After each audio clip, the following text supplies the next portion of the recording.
Okay, this is a 1958 Studebaker Silver Hawk. Got a 289 Studebaker V8. It's got some torque thrust wheels on there. It's got dual exhaust, back exposed, I believe.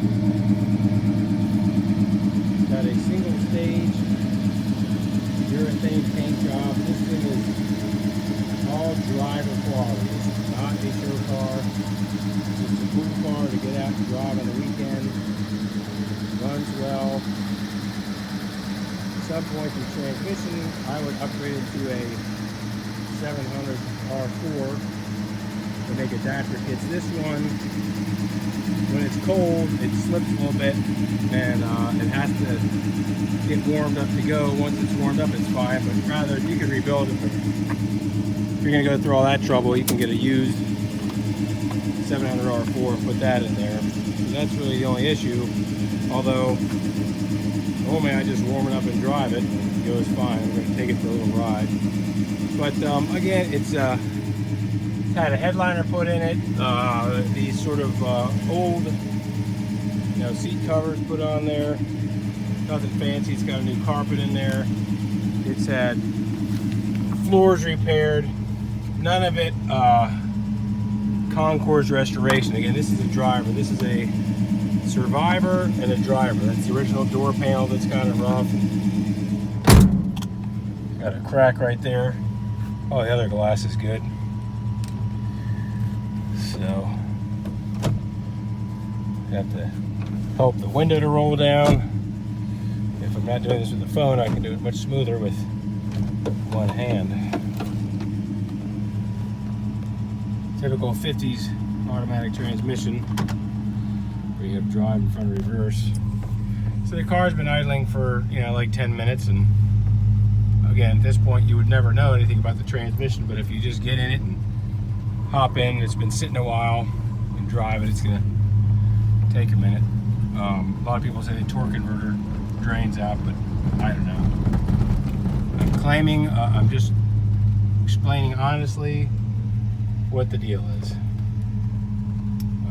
It's got power steering, manual brakes. It's got great heat.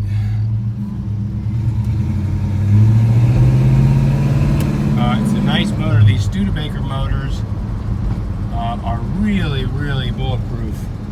They were way overbuilt. You can go on Google and do some research. Horn works, blinkers work, lights work. I've taken it on a few, 100, 120 mile trips back and forth to the beach and stuff, and it's done just fine. It handles surprisingly well for its age. It's not super wide. Almost, for some reason, when driving this thing, I got the impression that I was driving like a Fox body Mustang or something. But anyway, cruises highway speeds, no problem.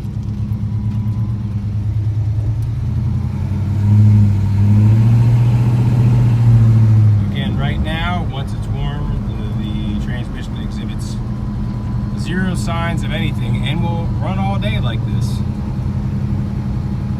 So again, it's full disclosure. This thing doesn't smoke or anything like that. Engine runs good.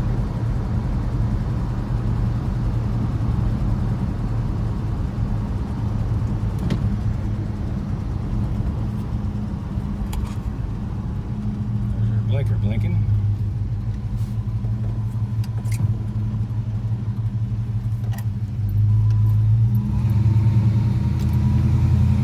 Exhaust sounds great on this car. It's definitely fun to cruise around at low speeds because you don't have to go fast for people to look at you. There's not a lot of these cars around. We'll put it back in park.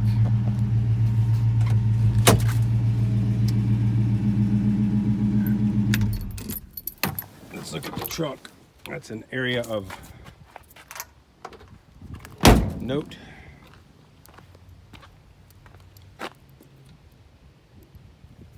different key.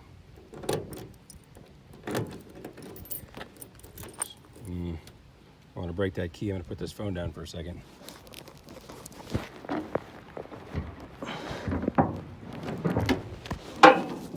Excuse me.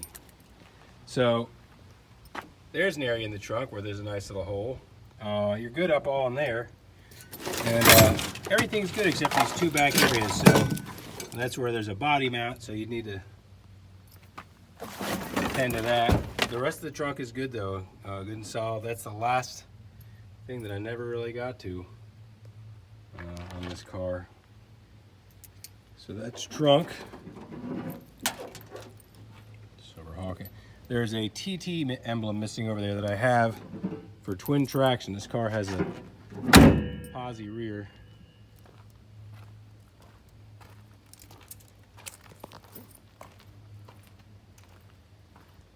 All right, let's see if I can do this one-handed.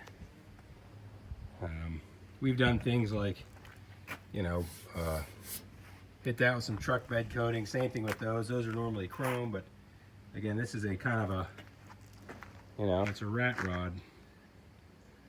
But again, it's fun to drive. So what I'll do is, if you're looking at this, you'll have to look at the ad, but there'll be pictures of the motor. I'm not going to try to open that hood holding a camera. So anyway, that's the 1958 Studebaker walk around.